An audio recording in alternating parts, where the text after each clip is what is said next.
अब तक हमने बहुत सारे कंसेप्ट देखे जिसमें मैनिपुलेशन, डेटा के साथ मैनिपुलेशन हुआ, डेटा के साथ ऑपरेशंस हुए, डिसीजन लिए, डिसीजन मेकिंग स्टेटमेंट्स देखे।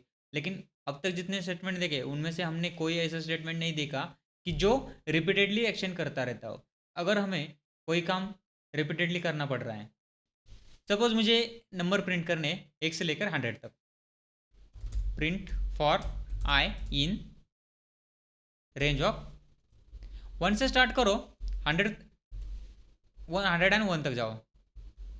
ये क्या हो गया सीरीज?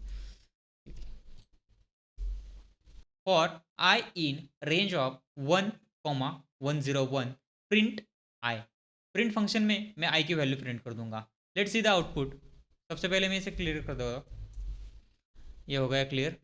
Let's see run. मैंने इसको रन कर दिया। विद इन अ सेकंड इसने इतना बड़ा आउटपुट दे दिया। 1 2 3 4 5 6 7 8 9 10।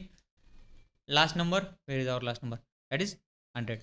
तो आप बोलोगे ये फॉर लूप है, आपने बोला फॉर लूप देखेंगे। उसके बाद ये रेंज फंक्शन क्या है, ये इन क्या है?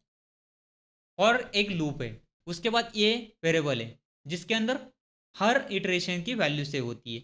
उसके बाद ही इन क्या करता है, इसके अंदर चेक करता है ये वैल्यू इसके अंदर है या नहीं। अगर है तो ट्रू करेगा, नहीं है तो लूप से बाहर आ जाएगा, फॉर कंडीशन फॉल्स देगा और लूप टर्मिनेट कर देगा। तो अब देखते हैं ये रेंज फंक्शन क्या है। रेंज फंक्शन बेसिकली इसके अंदर 3 पैरामीटर्स दे सकते हैं हम। एक भी दे सकते हैं, दो भी दे सकते हैं, तीन भी दे सकते हैं। तो एक कौन सा होता है? अगर हमने एक दिया तो वो लास्ट लास्ट होगा। सपोज हमने यहां पर दिया 10 और इसको रन कर दिया। Let's see. फर्स्ट टाइम हमने 2 पैरामीटर्स दिए थे, 1 एंड 101। तो उसने क्या किया था, फर्स्ट से स्टार्ट किया, 100 तक नंबर प्रिंट किया। अब मैंने क्या किया, सिर्फ उसको 10 ही नंबर दिया।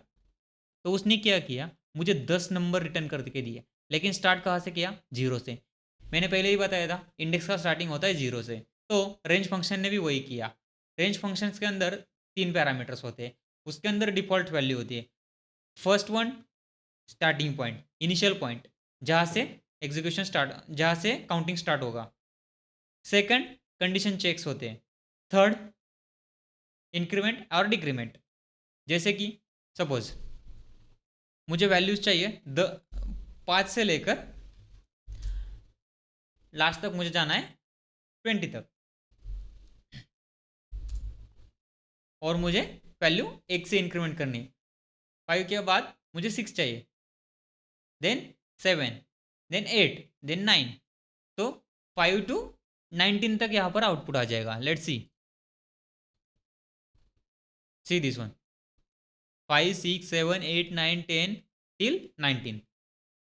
हमने तो यहाँ पर 20 दिया था, 19 क्यों आया? ये 20 तक ट्रैवर्स करता है, लेकिन लास्ट वाला डिजिट, लास्ट वाली कंडीशन जब होती है तब वो फॉल्स देके लूप टर्मिनेट करके बाहर आ जाता है। इसलिए वो 20 तक ही ट्रैवल करेगा, ट्रैवर्स 20 तक करेगा, लेकिन प्रिंटिंग 19 तक ही करेगा। 5 से स्टार्ट करेगा, 19 को एंड करेगा, हमें आउटपुट मिलेगा 5 to 19। लेट्स सी, 1 से स्टार्ट करो, 10 तक जाओ, एक एक से इंक्रीमेंट करो। मतलब अब आउटपुट हमारे पास क्या आएगा, 1 2 3 4 5 6 7 8 9 सीरीज। 1 2 3 4 5 6 7 8 9। अगर आपको किसी ने बोला मुझे सिर्फ इवन नंबर चाहिए या ऑड नंबर चाहिए, लेट्स सी, मुझे ऑड नंबर चाहिए अभी।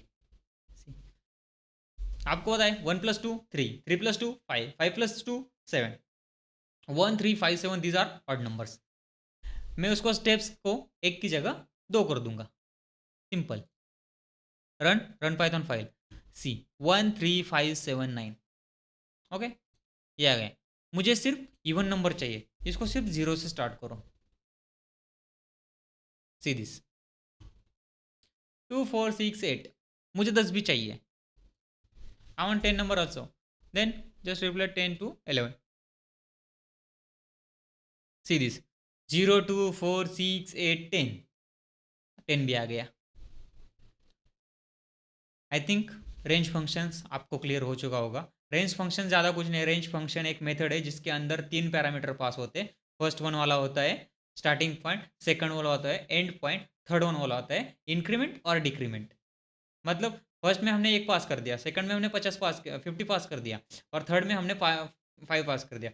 वो फर्स्ट वाला इटरेशन में आएगा 5, सेकंड इटरेशन में आएगा 10, क्योंकि लास्ट थर्ड पैरामीटर हमने 5 दिया है, तो 5 से वो इंक्रीमेंट हो जाएगा। First one 5, second one 10, third one 15, 20, 25 ऐसे 50 तक जाएगा। सॉरी 50 तक नहीं जाएगा, 45 तक जाएगा, क्योंकि हमने रेंज में 50 का रेंज डिफाइन किया है, तो 50 तक नहीं जाएगा, 45 लास्ट एलिमेंट आएगा। Let's see 5, 55, let's see control. Already मैंने बोला था 50 नहीं आएगा, 45 आएगा। 50 आने के लिए सिर्फ यहाँ पे 51 लिख दो, दैट्स इट। ये आ गया 50, अब आ जाएगा 50। सी this one 5 to 10, see this. ये तो 5 का टेबल ही हो गया, 5, 10, 5 1 5, 5 2 10, 5 3 15, 5 4 20, 5 5 25, ऐसे आप टेबल भी बना सकते। ये पूरी फाइल आपको वीडियो के डिस्क्रिप्शन में मिल जाएगी। रेंज फंक्शन का सिंटैक्स है start stop step, start stop step, that's it. Will take one more example for the for loop. Let's take one list जिसके अंदर फ्रूट्स के नेम्स है, एप्पल है, बनाना है, चेरी है, दैट्स इट। जितने भी होने दो, कोई दिक्कत की बात नहीं। तो हमें एक एक नेम्स चाहिए उसके अंदर से। सो फ्रूट, उसके लिए हमें for fruits in fruits, see this. यहाँ पर आप कुछ भी नाम दे सकते हो, see this. For a in fruits, ये इस लूप में क्या होगा, इस लिस्ट के अंदर जितने भी सारे एलिमेंट्स हैं, जितने भी सारे आइटम्स हैं, हर एक को एक एक बार इटरेट करेगा, फेच करेगा और एक एक बार प्रिंट करेगा। Let's see this one. First one is apple, second one is banana, third one is cherry, fourth one is dates, fifth one is elderberry. तो ये था फॉर लूप। नेक्स्ट है हमारा वाइल लूप। वाइल लूप का काम भी वही है, रिपीटेटिव टास्क करना। तो उसमें ऑलरेडी हमें कुछ चीज़ें डिफाइन करनी पड़ती है, जैसे कि वेरिएबल्स हम वाइल लूप्स में जब कुछ चीज़ें यूज़ करने वाले हैं तो कुछ चीज़ों को बाहर ही डिफाइन करना पड़ता है। जैसे कि कंडीशंस का एंड पॉइंट है, हम वहाँ पे दे सकते हैं, लेकिन स्टार्टिंग कहाँ से होने वाला है उस वेरिएबल का डिक्लेरेशन, उसकी वैल्यू हमें बहुत से बार पहले लिखनी पड़ती है, इसलिए हम मोस्टली प्रेफर करते हैं फॉर लूप। तो वाइल लूप में क्या करेंगे हम, n इज इक्वल टू 20, जब तक n इज ग्रेटर देन 0 तब तक वाइल लूप चलाओ। अगर n 0 हो गया तो वाइल लूप को टर्मिनेट कर दो। ये कंडीशन फॉल्स हुई तो वो वाइल लूप को टर्मिनेट कर देगा। तो यहाँ पर हमने क्या किया है, n की वैल्यू प्रिंट की है और n को n-1, आपने असाइनमेंट ऑपरेटर देखा है तो आपको ये पता चल गया होगा ये चीज़ क्या है। इसको हम क्या करेंगे, n की जो वैल्यू है उसमें से एक माइनस करेंगे। Let's see the output, run Python file, C this one. Reversely 20, 19, 18, 17, 16, 15, 14, 13 till the 1। 0 क्यों प्रिंट नहीं हुआ, क्योंकि यहाँ पर 0 आने के बाद कंडीशन फॉल्स हो गई, ये इटरेशन एग्जीक्यूट हुआ ही नहीं, ये स्टेटमेंट एग्जीक्यूट ही नहीं हुआ, इसलिए 0 वहाँ तक प्रिंट नहीं हुआ। अगर हमने इसके बाद इज इक्वल टू का साइन लगाया तो 0 प्रिंट होगा। लेट्स सी, जब तक कंडीशन ट्रू है तब तक लूप एग्जीक्यूट होगा, जब कंडीशन फॉल्स हो जाएगी तब लूप ब्रेक हो जाएगा। और एक चीज़, कभी कभी हमें लूप को पास करना पड़ता है किसी एक्सेप्शंस केस में। सपोज एक नंबर है, उस केस में हमें लूप को स्किप करना पड़ता है। कभी कभी एक हमारा कंडीशन मेट होने के बाद सडनली हमें लूप्स को ब्रेक करना पड़ता है। तो उसके लिए हमारे पास दो स्टेटमेंट्स हैं।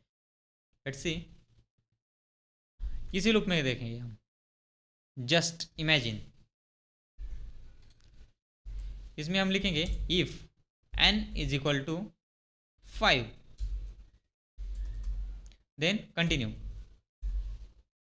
n की वैल्यू हमने सेट की है 10, तो बेसिकली हमें आउटपुट क्या आना चाहिए, 10, 9, 8, 7 टिल 0। बट हमने यहाँ पर क्या लिखा है, कंटिन्यू का स्टेटमेंट लिखा है और इफ का स्टेटमेंट लिखा है। इसके अंदर क्या होगा, if n is equal to 5, अगर n की वैल्यू 5 होती है तो उसको कंटिन्यू किया जाएगा, मतलब वो 5 वाली वैल्यू 5 नंबर प्रिंट नहीं होगा। लेट्स सी,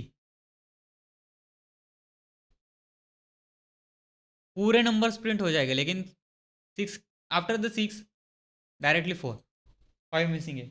क्यों? क्योंकि हमने यहाँ पर कंटिन्यू उसको बोला है कि ज़रूरत नहीं है, कंटिन्यू कर दो, ये इटरेशन स्किप कर दो। अगर स्किप की जगह मैंने ब्रेक लिखा होता तो while n is greater than, same loop लगेगा। कंटिन्यू लिखा तो उसने फिफ्थ वाला इटरेशन स्किप किया। अगर मैंने ब्रेक लिखा तो लेट्स सी क्या होता है, देखते हैं। 10 9 8 7 6, उसने क्या किया, लूप स्टार्ट किया, 10 से स्टार्ट किया, 9 8 7 6 तक गया, लेकिन इफ कंडीशन में कंडीशन ट्रू हो गई, n इज इक्वल टू 5। जब n की वैल्यू 5 हो गई तब उसने क्या बोला, भाई बस यहीं पे ब्रेक करना है मुझे, दैट्स इट, इसके आगे लूप एक भी इटरेशन नहीं चलेगा। तो उसने लूप को पूरा ब्रेक किया और लूप के बाहर आ गया। इन शॉर्ट लूप को उसने टर्मिनेट कर दिया। ब्रेक और कंटिन्यू, इन दोनों में डिफरेंस क्या है? ब्रेक पूरा लूप टर्मिनेट करता है, कंटिन्यू सिर्फ एक ही इटरेशन स्किप करता है, लूप को टर्मिनेट नहीं करता। कंटिन्यू सिर्फ एक ही इटरेशन स्किप करता है। आगे बात समझ में? Let's it.